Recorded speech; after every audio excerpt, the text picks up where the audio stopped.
ឥឡូវនេះខ្ញុំនឹងបង្ហាញអ្នកគ្នាទាក់ទងជាមួយនឹងការសរសេរអត្ថបទបាទឬក៏ text ហ្នឹងឯងឥឡូវខ្ញុំប៉ុណ្ណឹងសិនក្នុង audio ឥឡូវទាក់ទងជាមួយនឹង text នេះគ្នាមើលកន្លែងហ្នឹងមកគឺ text កន្លែងនេះយើងចុចកន្លែង text ហ្នឹងមកនៅកន្លែងនេះអ្នកគ្នាអាចធ្វើការជ្រើសរើសបានបាទយើងអាចចុចលើហ្នឹងនេះវា load នៅក្នុង load នៅលើផ្ទាំងឯការបស់យើងឲ្យហើយយើងធ្វើការដូរទៅឧទាហរណ៍ខ្ញុំចុចមួយដងទៅមកយើងចុចថា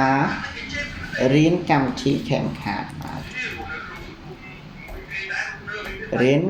កម្មវិធី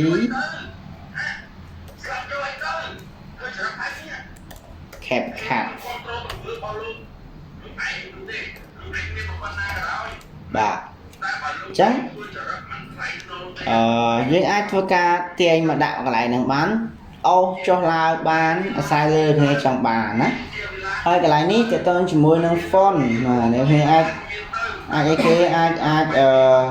បរិច font size font អីអញ្ចឹងណាអូខេនេះអ្នកអាចធ្វើអញ្ចឹងបាននេះ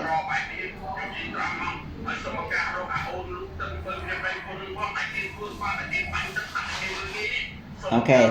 ហើយកន្លែង preset style អ្នកគ្នាអាចធ្វើការដូរបានណានេះដូរនេះគ្នាចុចកន្លែងនេះមានការ change ច្រើនដែរអញ្ចឹងនេះគ្នាគិតថាមួយណាស្អាតឬគិតថាមួយនេះរៀងប្រន់បើយកមួយហ្នឹងទៅហើយយើងអាចធ្វើការដូរនៅ font បានអ្នកគ្នាចុចលើហ្នឹងមកនេះអញ្ចឹងមាន font ជាច្រើនបាទជាង font ខ្មែរជាង font អង់គ្លេសអីអញ្ចឹងណាអូខេអញ្ចឹងខ្ញុំយកប្រព័ន្ធហ្នឹងទៅហើយធ្វើការទាញលើនេះក៏បានដែរអ្នកគ្នាអត់បញ្ហាទេអញ្ចឹងបង្ហាញអ្នកគ្នាបន្តិចទៀតនៅពេលដែលយើងយកពីអត្ថបទអ្នកគ្នាអាចធ្វើការ search នៅផ្នែកខាងនេះបានណាមានច្រើនណាមាន purple មាន pink មាន yellow អីច្រើនសន្ធឹកប៉ុន្តែមួយទៀតបើសិនអ្នកគ្នាអត់ចង់បានកម្មវិធីមានអត្ថបទដែលមានស្រាប់អញ្ចឹងទេមានន័យថាគេអត់បាន design ឬក៏អត់បានដាក់ប្រើបូអីស្រាប់ហ្នឹងទេអ្នកអាចចូលទៅតជាមួយនឹង default text ឃើញអត់នៅពេលដែលយើងចូលនៅក្នុង default text គឺវាធម្មតាទេអញ្ចឹងយើងអាចធ្វើការបាទអាចធ្វើការលើនឹងបានទៀតមានន័យថាធ្វើការ edit ឬក៏ដាក់ stroke ដាក់អីគេដាក់ shadow ដាក់អីលើនឹងអញ្ចឹងណាបានដូចគ្នាវាអត់ខុសគ្នាបានទេពីព្រោះនៅក្នុងកម្មវិធីហ្នឹងផ្នែក text ហ្នឹងគឺស្តៀងគ្នាអញ្ចឹងតែម្ដងណានេះអាចមើលលើហ្នឹងទៅឃើញថាវាគ្រាន់បើដែរហើយកន្លែងដាក់ stroke ដាក់អីអ្នកគ្នាមើលនេះនៅពេលដែលចុចលើហ្នឹងមកមើលកន្លែង scale កន្លែងអីណាឥឡូវខ្ញុំយកណាន់ចេះវិញទៅឥឡូវខ្ញុំចង់ដាក់ stroke ឥឡូវខ្ញុំដាក់លើហ្នឹងមួយចុះអានេះខ្ញុំចង់ដាក់ stroke វាអញ្ចឹងចុចលើ stroke នេះគ្នាមើលផ្នែកខាងណាមានអីគេមាន transform បាទមាននេះគឺតកតងជាមួយនឹង position បាទតកតងជាមួយនឹង position គឺទីតាំងអូខេនេះគេចុចលើហ្នឹងឃើញវារត់ហើយឃើញវារត់នៅលើផ្ទាំងរបស់យើងថាឆ្វេងស្ដាំលើក្រោមអញ្ចឹងណាអញ្ចឹងមាន position បាទមាន rotate អញ្ចឹង rotate គឺយើងពវល់អញ្ចឹងបានពវល់វិលមកជុំវិលអីអញ្ចឹងអ្នកគ្នាចុចលើហ្នឹងមកអាចប្រើប្រាស់បានណាហើយមកផ្នែកខាងនេះគឺដាក់យើងដាក់line left line center line right ឬក៏តកតងជាមួយនឹង line top line middle ហើយនឹង line bottom អ្នកគេចង់បានកន្លែងណាដាក់កន្លែងហ្នឹងមកបាទហើយខាងក្រោមតកតងជាមួយនឹង opacity បាទ opacity គឺគុណភាពយើងចង់ឲ្យវាបាត់ខ្លាំងចង់វាចង់ឲ្យអក្សរអត្ថបទហ្នឹងគឺវាចេញតិចនេះគេទាញបិទហ្នឹងទៅបើចង់ទាញខ្លាំងឲ្យទាំងមកហើយកន្លែង stroke មានន័យថាយើងធ្វើឲ្យ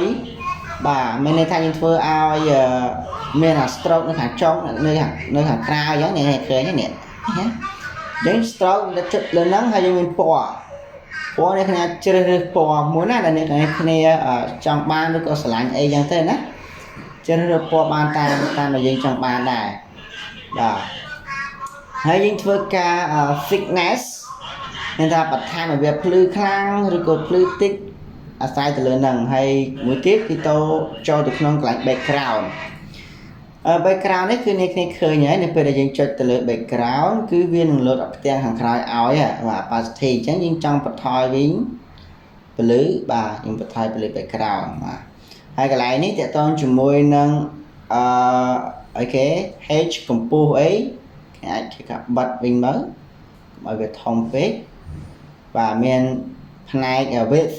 ដែរហើយយើងចង់បានវាឬក៏មិនចង់បានវាយើងអាចសេរីលើនឹងបាននេះគឺ y offset បាទ y offset x offset យើងមើលឃើញនេះទេមកឃើញលើក្រោមឆ្វេងលើក្រោមអញ្ចឹងមើលផ្នែកខាងលើផ្នែកខាងក្រោមដូចគ្នាដែរនេះហើយបាទអញ្ចឹងកន្លែងហ្នឹងគឺជាចំណុចដែលយើងត្រូវដឹងដែរហើយ scroll គឺបាទយើងដាក់សាយដាក់ពណ៌អីថែមទៀតណាហើយបើសិនជាយើងអត់ចង់បានទេគឺយើងបិទវាទៅណាបើសិនជាអត់ចង់បានណាបិទវាអញ្ចឹងទៅ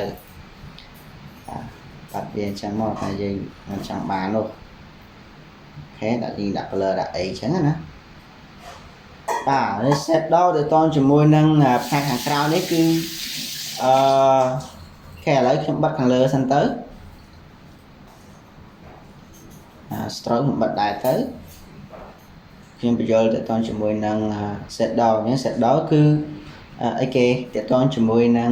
សម្ោនៅផ្នែកខាងក្រោយចង់បានសម្ោណាសម្ោនេះខ្ញុំចង់បានសម្ោពណ៌អីដាក់សម្ោពណ៌ហ្នឹងទៅហើយតើតើជាមួយនឹង blurriness អីខ្លាំងអីតិចអីច្រើនប៉ុណ្ណឹងមកឲ្យចម្ងាយណាចម្ងាយប៉ុណ្ណា distance យើងបានចម្ងាយប៉ុណ្ណាអូខេអញ្ចឹងនៅកន្លែង curve មានន័យថាធ្វើឲ្យកោងវិលស្ដាំមកកោងមកជុំឬកោងមិនអ្នកគ្នាអាចធ្វើការសេរីនៅលើនឹងបានទៀតណាសេរីលើនឹងបានទៀតអូខេបាទហ្នឹងតកតងជាមួយនឹងអាការសេរីពណ៌ហើយទៅមួយទៀតតកតងជាមួយនឹងអីគេអ្នកគ្នាឃើញទេតកតងជាមួយនឹងនេះផ្នែកនេះមានន័យថាបើសិនជាយើងដាក់លើហ្នឹងមកគឺវាឃើញទាំងជាឲ្យអ្នកឃើញហ្នឹងណាឃើញអក្សររត់លើហ្នឹងអ្នកគ្នាអាចធ្វើការដាក់ឬក៏ថែមវាបានណាជា background ជាអីចឹងណាតែបើសិនជាយើងអត់ចង់បានទេគឺយើងដាក់ណាន់មកបាទកន្លែង effect ដូចគ្នាចឹងដែរបាទ effect មាន free មានអត់ free ចឹងទៅអញ្ចឹងពេលខ្លះយើងអត់ចង់ធ្វើវាដោយខ្លួនឯងទេយើងណាយើងចូលទៅក្នុង effect ហ្នឹងទៅហើយទាញមើល effect មួយណាដែលយើងគិតថាវាល្អយើងចូលចិត្តយើងស្រឡាញ់ណាមកទៅវាសមដាក់វាទៅអូខេអញ្ចឹងកន្លែង pro ហ្នឹងគឺទិញហើយមិនសិនយើងថាចាំបាច់យើងត្រូវទិញទៅអត់អីទេណាបាទហ្នឹងតកតងជាមួយនឹង tag យើងមើលទៅផ្នែកមួយទៀតតកតងជាមួយនឹង animation បាទតកតងជាមួយ animation បើសិនជាយើងចង់ថាអក្សរហ្នឹងចូលដំបងគឺឲ្យយើងមិនគឺឲ្យវាមិន load style មកបែបម៉េចណាគាត់ថាខ្ញុំមើលនេះទៅចុចលើ style មកហើយយើងចុចលើវាណាបាទមានថាយើងជា effect animation បាទ load ទៅឆ្វេង load ទៅស្ដាំ load មកលើ load មកក្រោមអីយើងអាចធ្វើការប្រើប្រាស់អានឹងបានយ៉ាងស្អាតមើលទៅគឺស្អាតហ្នឹងស្រ័យលើការឆ្នៃរបស់អ្នកទាំងអស់គ្នាណាគិតថាមិនសមយកបែបហ្នឹងទៅអូខេអញ្ចឹងមានន័យថា in នេះមានន័យថានៅពេលដែលយើងដាក់ទៅវាលើកចូលប៉ុន្តែនៅពេលយើងដាក់ out អូខេមួយទៀតនៅពេលដែលយើងចង់បានចម្ងាយរបស់វាអ្នកក៏ឃើញ duration ណាបាទបើសិនជាយើងដាក់ range ឆ្ងាយមានន័យថាការលោតចូល range យូរតិចឥឡូវចាអូយូរចាយើងចង់ដាក់លឿនឃើញទេខ្ញុំដាក់មកអីគាត់ថាវាសមរម្យសម្រាប់វីដេអូមកសម្រាប់កម្មវិធីរបស់យើងសម្រាប់ផ្ទាំងកិច្ចការរបស់យើង គេអាចប្រើប្រាស់វាបានណាលើកមួយចេញបាទហើយកន្លែងហ្នឹងក៏ដូចគ្នាដែរកន្លែងអៅហើយនឹង in ក៏ដូចគ្នាទេយើងដាក់មកប៉ុន្តែគាត់ដឹងថាអៅនេះនៅពេលដែរយើងដាក់វាគឺបញ្ចប់ព្រោះថានេះឃើញទេនេះលោតនៅខាងចប់ចេះហើយថាវាលោតមកចាប់មិនចាប់វាចាប់ទៅមួយឬក៏បញ្ចប់ទៅលឿនចាប់ដូចមិនអញ្ចឹងណាអញ្ចឹងជាវាដូចជាលក្ខណៈ fade in ដែរ fade in នៅក្នុង audio ប៉ុន្តែវាខុសគ្នាត្រង់ថានេះគឺជាផ្នែកផ្ទាំងរូបភាពឬក៏ផ្ទាំងកិច្ចការខាងលើហើយមួយទៀតតកតងជាមួយនឹង loop នេះពិសេសបើសិនតែយើងចង់ថាអូឲ្យអីគេឲ្យអក្សរហ្នឹងគឺមានចលនាបាទមានចលនាអញ្ចឹងយើងឃើញចុចលើហ្នឹងមកឃើញទេហ្នឹងហើយឃើញមានចលនាលោតញ័រឬក៏អីផ្សេងតាមនេះគ្នាចង់បានណាទៅមានច្រើនអ្នកអាចការសាកមើលទៅអានេះគឺជាចំណុចទាក់ទងជាមួយនឹងការប្រើប្រាស់ animation បាទខ្ញុំបញ្យល់ដល់អ្នកមកប៉ុណ្ណេះហើយទាក់ទងជាមួយ track speed មួយនេះទាក់ទងជាមួយនឹងយើងគ្នាឃើញនេះ track speed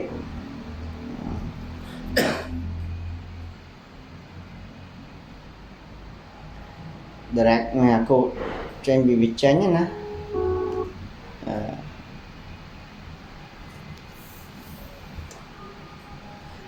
drag speed នេះយើងឃើញដូចជា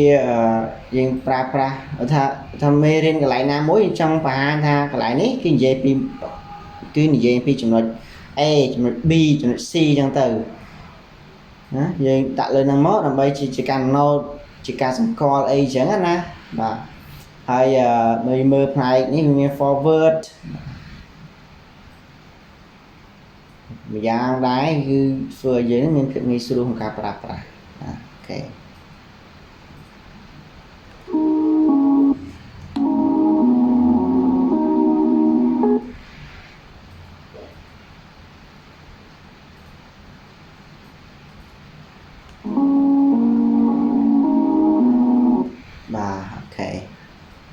ហើយដល់ពេលហើយយើងចុច start ទៅចាំបន្តិចមុនបងថាតើប្រហែលនាទីឥឡូវឡើងច្រើននាទី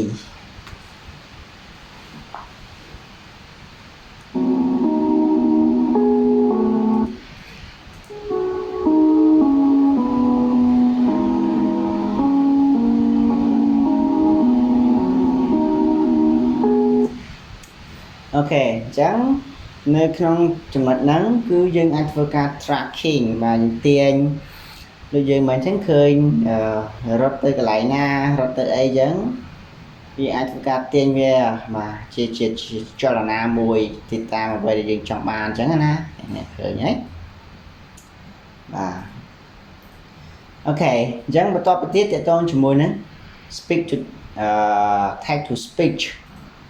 text to speech នេះមានន័យថាគឺជាសំឡេងឥឡូវយើងថាចុចលើហ្នឹងមកអានេះសំឡេង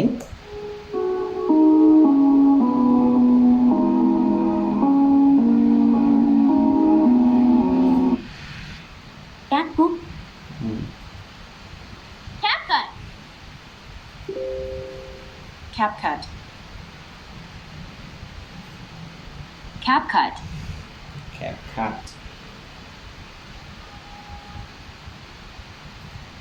CapCut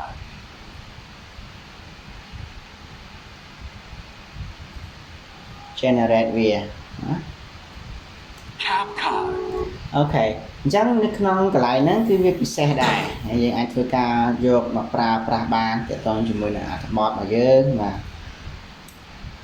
អូខេអញ្ចឹងថ្ងៃហ្នឹងគឺខ្ញុំនឹងបញ្ចប់ហើយបើសិនជាមានចំណុចអីអ្នកទាំងគ្នាអាចធ្វើការ comment នៅខាងក្រោមបានណាពេលខ្លះក្រៃលោបញ្យល់ទៅមិនបានជាក្បោះក្បាយ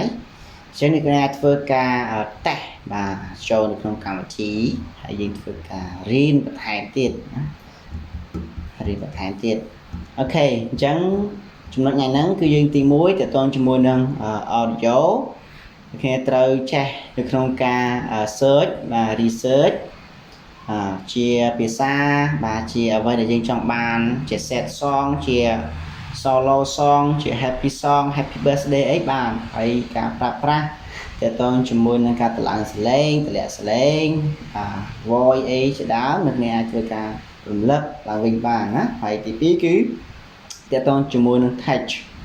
បាទអញ្ចឹងគឺមានអីគេមិញតកតងជាមួយនឹងការសរសេរអក្សរតកតងជាមួយនឹងការ